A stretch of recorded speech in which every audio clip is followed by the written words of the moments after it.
Bonsoir les amis, je suis contente de vous retrouver. J'aborde ce soir la huitième excuse, inspirée des excuses, les excuses, ça suffit de Wayne Dyer, et cette excuse est personne ne m'aidera. Alors je dois vous avouer que j'ai eu un petit peu de mal pour aborder cette réflexion-là. Je voulais vraiment l'aborder d'une manière un peu pratique, un peu travaillée, ce que j'ai finalement peu fait. Parce que quand j'ai tourné autour du pot, contrairement aux autres excuses, j'ai ressenti beaucoup de tristesse.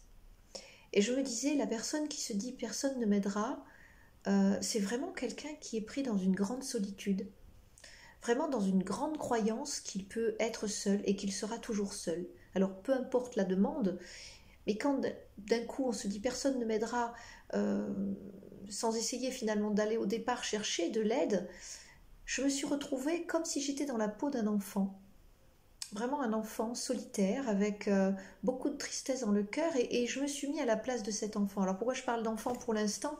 Parce que j'avais envie d'aborder d'abord cette excuse à travers l'enfant. Et vous savez bien que dans les excuses de Wayne, ces excuses sont des croyances et mettent en avant le fait que ces croyances nous bloqueraient pour ne pas aller vers ce qui fait sens pour soi.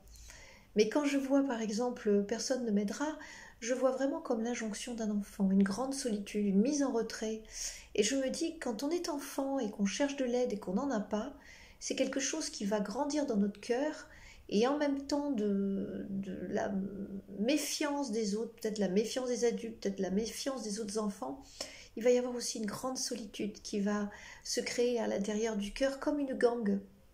Et il est fort possible que ça prédispose certains enfants à ne plus jamais oser demander quelque chose parce que peut-être qu'une fois ou deux, l'enfant a demandé de l'aide et les adultes peut-être autour n'avaient pas le temps ou n'étaient pas disposés à le faire. Et souvent on peut entendre débrouille-toi tout seul. Hein, écoute, j'ai pas le temps, débrouille-toi. Et peut-être que la demande de l'enfant était peut-être une demande qui aurait semblé vraiment mineure, mais qui finalement c'était vraiment important pour lui d'avoir une réponse, même ne serait-ce qu'une toute petite attention.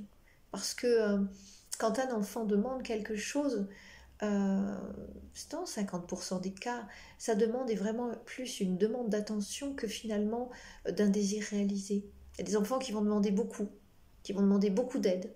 Et si on transforme le mot aide en mot attention, ça va faire donc des enfants qui demandent beaucoup d'attention.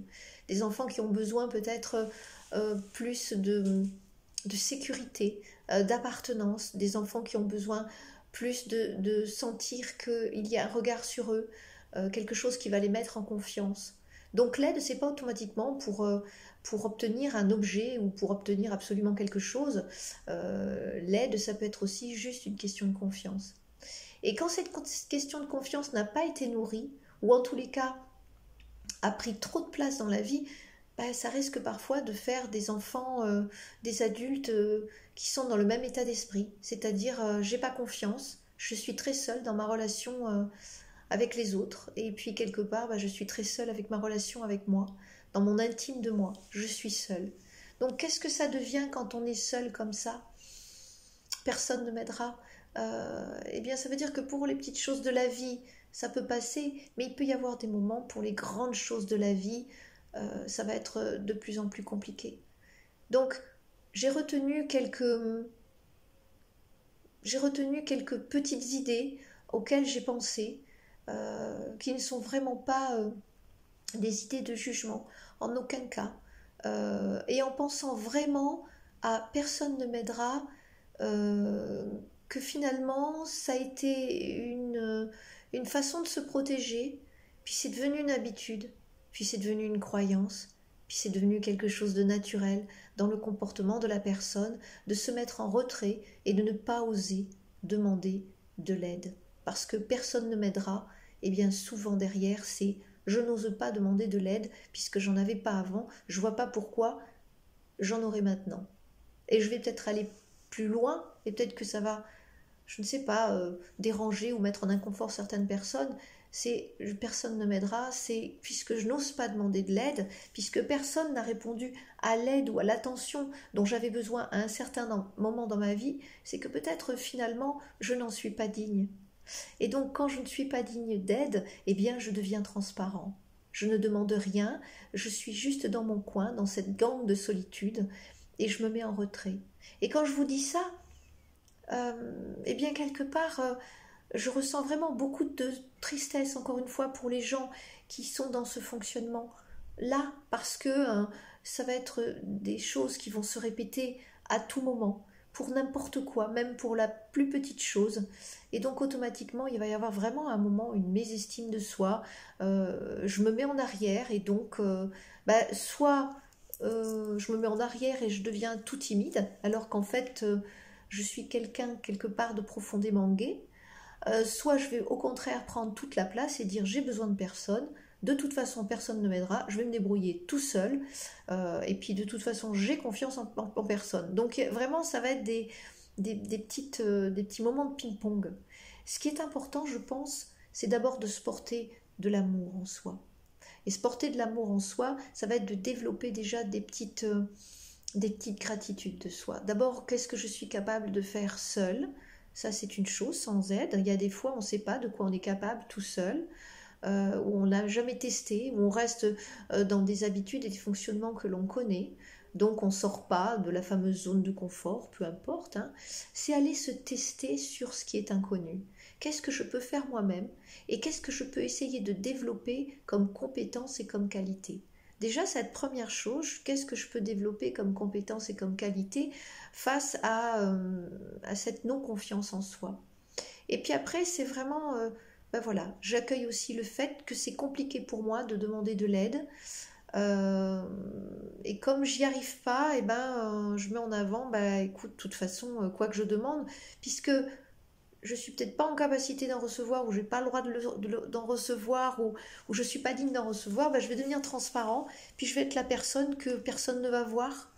Donc ça c'est vraiment de se dire comment d'abord je peux me reconnecter voilà, à cette importance que j'ai, à cette capacité à exister, à avoir le droit d'exister tout simplement. Hein, qu'est-ce que je peux faire de moi? Et puis qu'est-ce que je peux mettre en avant des qualités que j'ai? Parce que tout le monde a des qualités. Elles ne sont ni plus petites que les autres, elles ne sont ni supérieures ni inférieures. Nous avons tous des qualités. Et nous avons tous des dons que l'on peut mettre au niveau d'une communauté. Alors j'avais pris comme petit point, donc je regarde un peu mes notes, par exemple changer de perspective. Voilà. Euh, Quand effectivement je pense personne ne voudra m'aider ou personne ne m'aidera, comment moi par contre je pourrais être au service des autres? Même dans un petit geste, dans quelque chose de tout simple. Est-ce que je peux aider la personne qui est à côté de chez moi? Est-ce que je peux aider l'enfant qui a besoin d'une aide?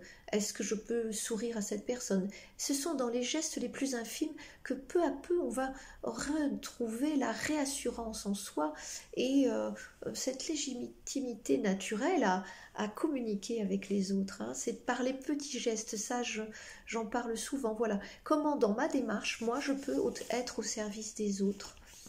Voilà, comment finalement je peux créer à nouveau du lien avant d'aller chercher finalement un gros résultat. Voilà, les petits liens de chaque jour, un petit bonjour, une porte que vous aidez à ouvrir, un sac, une dame avec laquelle vous prenez son sac parce que c'est trop lourd, un sourire. Moi, il y a quelque chose que je fais tous les matins, enfin tous les matins, quand la personne est là, j'habite dans un appartement, et il y a une personne qui, tous les 2-3 jours, nettoie le couloir le couloir attenant à tous les appartements.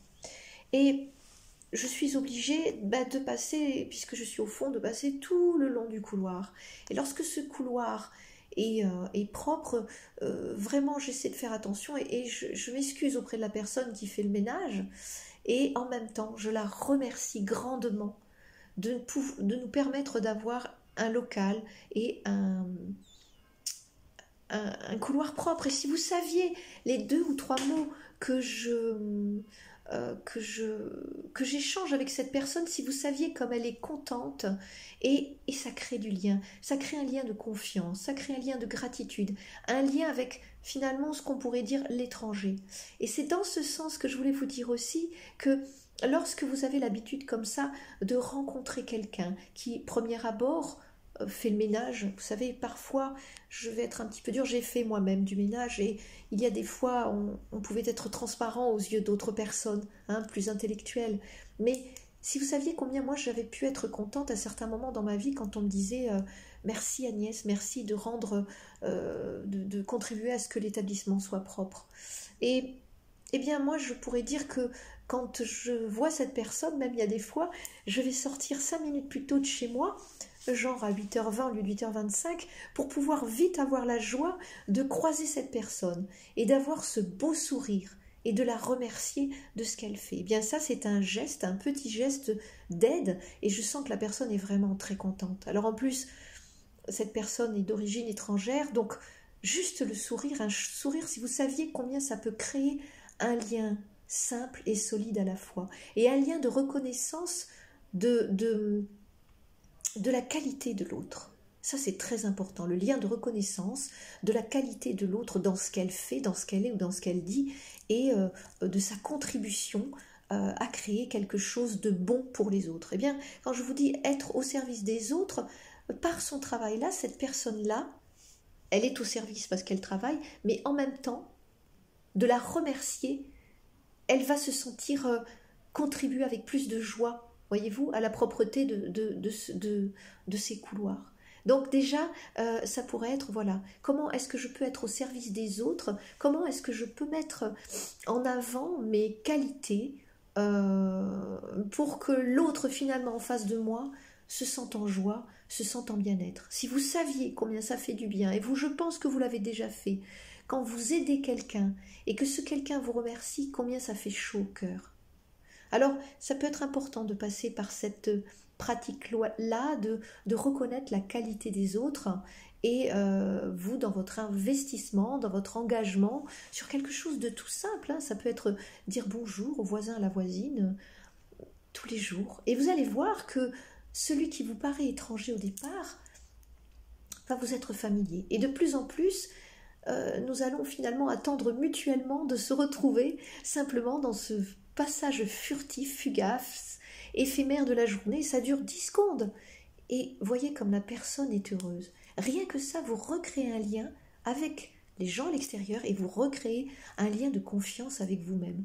Vous avez donné un peu de temps, vous avez donné un peu d'estime, vous avez donné un peu d'intérêt et d'engagement. Après, vous pouvez aussi faire remonter des souvenirs. Il y a des personnes qui vous ont aidé dans la vie. Dans quelles circonstances? Comment? Vous pouvez tenir un cahier comme ça, un petit cahier. Hein, il n'y a pas eu que des gens qui vous ont dit non. Peut-être que dans 8 personnes qui vous a dit non, sur 10 personnes, il y en a 8 qui vous ont peut-être dit non, pour X raisons, et puis ça vous a marqué, mais il y en a 2 qui vous ont dit oui. Et là, vous saviez que quelque part, vous aviez un lien, toujours ce fameux lien dont je vous parle. Essayez de vous remémorer à quel moment vous avez pu être aidé par quelqu'un. Alors, pour plusieurs raisons. La première, parce que vous aviez besoin de cette aide-là et vous l'avez demandé en urgence, c'était vraiment quelque chose d'urgent. Ou bien tout simplement aussi votre capacité à comment vous avez pu formuler cette aide. Vous savez que c'est important, ça aussi. Si par exemple on dit quelque chose d'une manière très vague et que la personne ne comprend pas en face, elle ne va pas pouvoir vous aider. Si par contre vous faites une formulation claire, en demandant voilà j'ai besoin de telle aide pour tel moment, etc. Est-ce que tu es disponible? Est-ce que tu peux être là? Eh bien ça va aider la personne en face à comprendre ce dont vous avez besoin. Et dans cette possibilité, elle vous dira peut-être soit non je ne peux pas, soit ou alors elle vous dira écoute je peux t'aider mais à un autre moment. Ça c'est vraiment aussi important d'avoir une formulation claire et souvent dans notre formulation nous ne sommes pas clairs. Ou alors nous demandons les choses avec un état d'esprit complètement différent de celui du cœur. On va peut-être demander, écoute, est-ce que tu pourrais m'aider avec déjà soi-même dans la tête un espèce de refus ou comme si on faisait une réponse à la place de l'autre en disant, de toute façon je vais lui demander de l'aide, mais elle ne voudra pas comme toutes les autres. Et automatiquement, dans votre comportement, dans votre façon d'être, vous êtes déjà sur la méfiance, comme un garde-fou, comme un mur impossible à traverser. Et du coup, quand vous avez cette attitude-là, d'abord, un, c'est pas clair pour la personne, et deux, la personne n'a peut-être pas envie de vous aider parce qu'elle se sent presque agressée. Souvenez-vous qu'on a 20% de liens verbaux et 80% de communication non verbale. Donc si dans votre corps, vous arrivez déjà avec un empressement, une agressivité à va falloir que tu m'aides parce que les autres m'ont dit non, ou tu dois m'aider, non, ça passera pas non plus. Vous voyez, sur personne ne va m'aider, ça va être dans des petites subtilités. Et, euh, et tout ce dont je vous parle, c'est parfois deux choses pour moi. La première, c'est je visite d'abord mon cœur pour essayer de comprendre pourquoi j'ai tant d'agressivité, pourquoi je me sens si blessée dans le fait de dire ça, ou dans le fait de ne pas me sentir légitime à être aidée. Et la deuxième chose, c'est que j'observe un petit peu aussi mon comportement. Il y a peut-être des comportements en moi d'agressivité, de violence, de façon d'être, où finalement personne ne voudra m'aider. Ça aussi, c'est intéressant de se poser la question, mais pourquoi aussi je me mets aussi dans des situations où les gens ne vont pas m'aider? Un, peut-être parce que je m'auto-sabote, et parce que je veux donner raison à cette croyance qui fait que, vous voyez, je vous l'avais dit, personne ne veut m'aider, et donc on s'auto-victimise. Et deux, c'est surtout peut-être quand je suis très agressive, pourquoi je suis agressive comme ça? Pourquoi j'arrive avec mes gros sabots et je ne demande pas de l'aide, j'exige de l'aide. Voyez-vous, tout ça, ce sont des histoires d'amour, ce sont des histoires de liens. Il n'y a pas de jugement de ma part parce que je suis passée aussi par ces choses-là. Et nous sommes beaucoup à passer par ces périodes où on se dit, de toute façon, personne ne m'aidera, c'est trop compliqué, les gens, ils ont eux-mêmes leurs propres problèmes. Mais en fait, quelque part, le but, c'est pas automatiquement de trouver de l'aide, parce que ce ne sera pas ça la première demande. Ça ne sera pas ça la première chose qui va être en lien avec l'autre. Ça va être d'abord comment je vais recréer du lien. Comment je vais recréer du lien avec moi-même. Donc, qu'est-ce qui m'a blessée et en même temps, comment je vais pouvoir recréer du lien avec les autres. Je peux faire un éventail très rapide de quand est-ce qu'on ne m'a pas aidé, ou alors comme si je me suis sentie trahie. Vous savez, ça peut être un véritable trauma. Donc dans ces cas-là, il est important de pouvoir se mettre en résilience, hein, de se mettre en gratitude et de se dire bah, peut-être que cette fois-ci, cette personne n'a pas pu m'aider ou n'a pas voulu m'aider parce qu'elle était dans cette incapacité. Ça, on n'y reste pas trop de temps dessus parce que plus on le nourrit et plus ça va nourrir en nous une amertume et une rancœur. Mais par contre, on peut effectivement décider d'être dans un autre positionnement et se dire ben, comment moi je vais pouvoir être au service de l'autre, comment je vais pouvoir ouvrir mon cœur, comment je vais pouvoir dépasser ces blessures, parce qu'il y a eu certainement blessure, il y a eu certainement trauma. Et ce n'est pas parce il y a eu blessure et qu'il y a eu trauma que je ne reste pas la personne que je suis parfaite. Je peux mettre beaucoup de chance, moi aussi, beaucoup de choses, vous voyez le lapsus, beaucoup de chance. Je peux mettre aussi moi aussi beaucoup de liens à essayer d'aller vers les autres, parce que aller vers les autres, être au service de l'autre, c'est aussi créer des liens, et vous allez voir qu'il va y avoir des connexions. Vous pouvez rejoindre des réseaux où vos propres qualités, vos propres dons seront mis à contribution, et vous allez voir qu'avec cet état d'esprit de communauté, cet état d'esprit communautaire, de l'échange avec l'autre, le lien, vous allez le créer. Vous allez le créer d'abord de nouveau avec vous, en vous donnant plus de confiance sur ces petits pas que vous allez faire, et puis vous allez créer du lien avec les autres. Et puis vous pouvez aussi vous faire des petites phrases comme ça qui vous font du bien dans le cœur, qui est au bon moment, il y aura une personne qui sera là pour moi et qui m'aidera de tout son cœur, ou je n'ai peut-être pas encore trouvé la bonne personne, mais je laisse libre le chemin d'accès à mon propre cœur, et où nous nous rejoindrons à l'intime de soi et de l'autre. Voilà, j'espère que cette réflexion, cet avant-propos vous permettra aussi d'ouvrir votre cœur et de savoir que vous avez tout à fait le droit d'être aidé, mais attention, ça dépend de votre approche avec vous-même en premier et de l'approche que vous pouvez avoir avec les autres. Souvenez-vous que ce que vous appelez l'étranger, c'est tout simplement quelqu'un que vous ne connaissez pas encore, et qu'il suffit de peu de choses pour que ça devienne un ami, même d'un petit instant. Bonne soirée.